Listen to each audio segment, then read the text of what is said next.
T'entends parler d'IA partout, ChatGPT, Claude, Perplexity, Gemini et les agents. T'as cette sensation que tout va trop vite, que tout le monde comprend ce qui se passe sans vraiment trop le comprendre. C'est normal.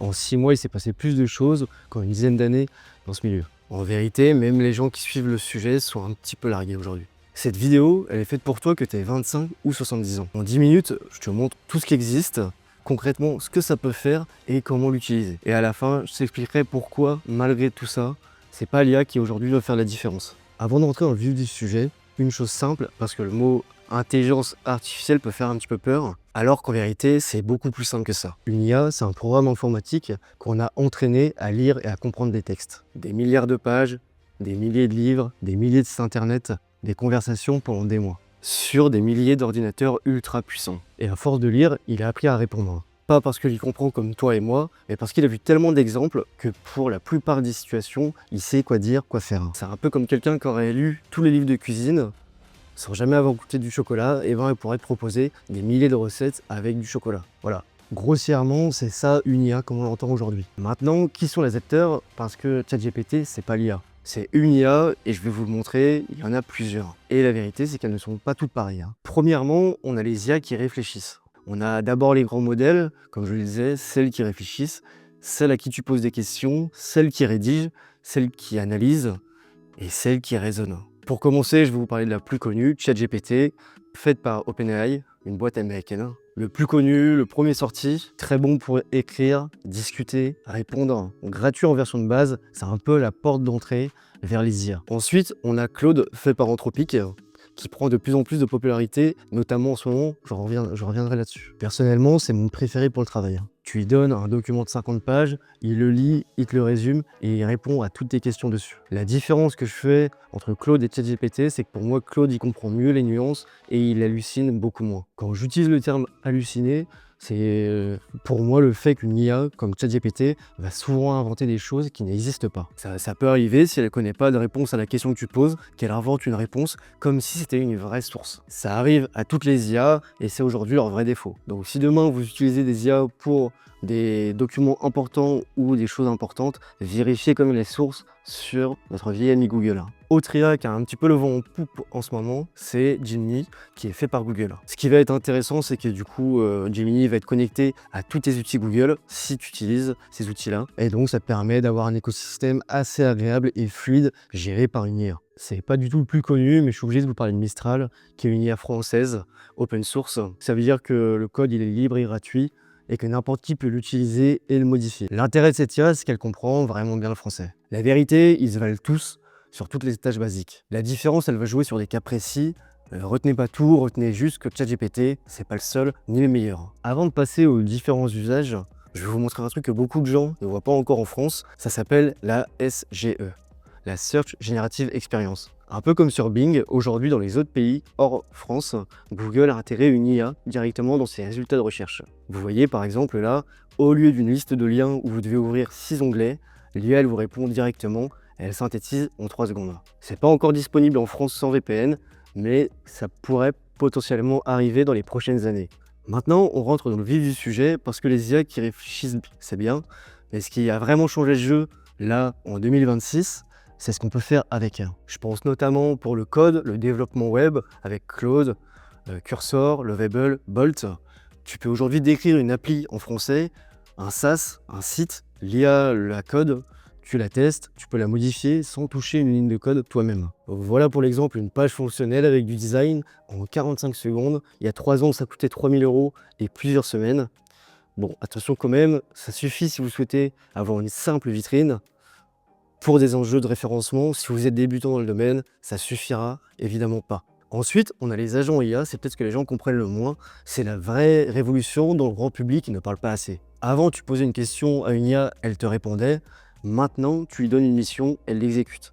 Sur ton propre ordinateur, elle va ouvrir des onglets, remplir des formulaires, envoyer des mails, chercher sur le web, bref, elle agit directement comme si c'était toi qui le faisais. L'un des gros usages dont on entend le plus parler en ce moment également, c'est la création d'images. Je pense notamment à Midjourney, Flux, Nano Banana, Firefly. En 10 secondes aujourd'hui, tu as un visuel professionnel Avant, c'était un graphiste ou 60 € par mois d'abonnement Adobe, Midjourney pour l'artistique, Firefly c'était dans l'éco Adobe, Nano Banana pour le marketing, Flux qui est gratuit et l'open source. Peu importe l'usage dont tu vas avoir besoin, tu peux faire de la pub aujourd'hui avec les IA, tu peux faire des fausses photos, enfin bref, tu peux vraiment baliser un énorme périmètre.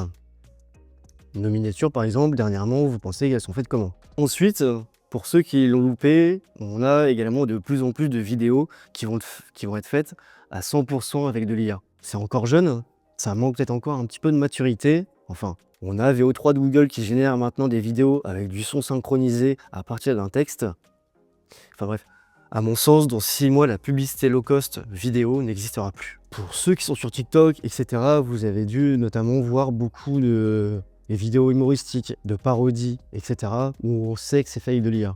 Dernièrement, pour ceux qui n'ont pas vu également le phénomène, ça, on en a beaucoup parlé, notamment sur TikTok, on a eu l'île de la Skibidi Tontafruit. C'est une fausse télé-réalité générée par IA qui met en scène des fruits. En quelques jours, ils ont cumulé des dizaines de millions de vues et vont avoir aujourd'hui un partenariat avec la marque de boisson. Faut quand même remettre dans le contexte que la personne qui a fait ça aujourd'hui, on ne sait pas forcément qui c'est, mais qu'elle a très bien pu faire ça directement de son téléphone ou de son ordinateur dans sa chambre et pourtant a généré des dizaines de millions de vues, un partenariat avec un des leaders de la boisson française. Enfin bref, c'est juste dingue. Autre usage, vous en avez également déjà entendu parler, je pense, c'est tout ce qui est voix et musique. D'ailleurs, pareil, beaucoup sur les réseaux sociaux, on a vu des musiques intégralement générées avec l'IA, où on entendait la voix de vrais artistes, des textes intéressants musicalement qui ressemblaient en tout cas au style de ces artistes-là, et c'était à 100% généré par de l'IA. Ça, c'est pas le seul phénomène, on a également de plus en plus de vidéos, de textes qui peuvent être générés avec de l'IA. Tout ce qui est narration, podcast, lecture, vous le donnez, et par exemple, Eleven Labs va vous proposer différentes voix, vous lui donnez le script, et ça va créer une vraie lecture. Pareil, tu peux très bien générer une chanson sur Suno. Tu tapes chanson pop française jouée sur le printemps à Paris, et là tu auras une vraie chanson avec des paroles en 1 minute. Ensuite, une des parties qui est intéressante, c'est tout ce qui va être sur la productivité. Je pense notamment à Perplexity et NotebookLM. Aujourd'hui, Perplexity, il remplace Google pour la recherche, et il cite ses sources. Donc c'est fini les 14 onglets ouverts. Et en plus de ça, je vais vous montrer NotebookLM, tu lui donnes des fichiers, des sources, et avec ça, il peut très bien générer des rapports, des PowerPoint, des vidéos, etc. Pour parler sérieusement maintenant, qu'est-ce que ça change l'arrivée de toutes ces IA qui fonctionnent très bien sur différents usages? Il y a 3 ans, créer un site qui convertissait, ça a coûté 5 000 € et un développeur avec des allers-retours. Aujourd'hui, tu peux très bien le faire en une après-midi avec les outils comme je les ai cités, Lovable ou Bolt. Il y a 3 ans, produire du contenu régulier, articles, posts, sur les réseaux sociaux, vidéos, c'était une équipe, des community managers, social managers, etc.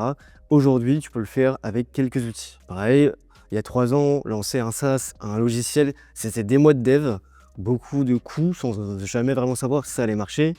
Aujourd'hui, en quelques jours, tu peux avoir un SaaS, un logiciel qui sort de terre, tu peux le tester pour pas grand chose. Enfin bref, aujourd'hui, tout est accessible à tout le monde grâce à l'IA. Et c'est là que ça devient vraiment intéressant. Quand tout le monde peut tout faire, qu'est-ce qui fait vraiment la différence? Pas l'outil, parce que tout le monde a les mêmes, accessiblement. Ce qui va compter, ça va être, à mon sens, la précision de ton besoin. Pas juste, je veux un site, mais je veux un site qui convertit, par exemple, des artisans de 45 ans dans le BTP en région lyonnaise. L'IA, elle travaille aujourd'hui au niveau de la précision de ta demande. Ce qui va compter, ça va être également ton regard, ta façon de voir les choses, l'angle que toi seul tu as. L'IA produit, mais c'est toi qui dirige. Et surtout, ce qui va compter, c'est la confiance que les gens ont en toi. Ton audience, ta marque, l'attachement que tu crées. Grossièrement, aujourd'hui, avec un abonnement Claude, par exemple, c'est comme si tu avais une équipe de 2-3 personnes avec énormément de compétences. Il faut juste savoir les manager sans gérer l'humain.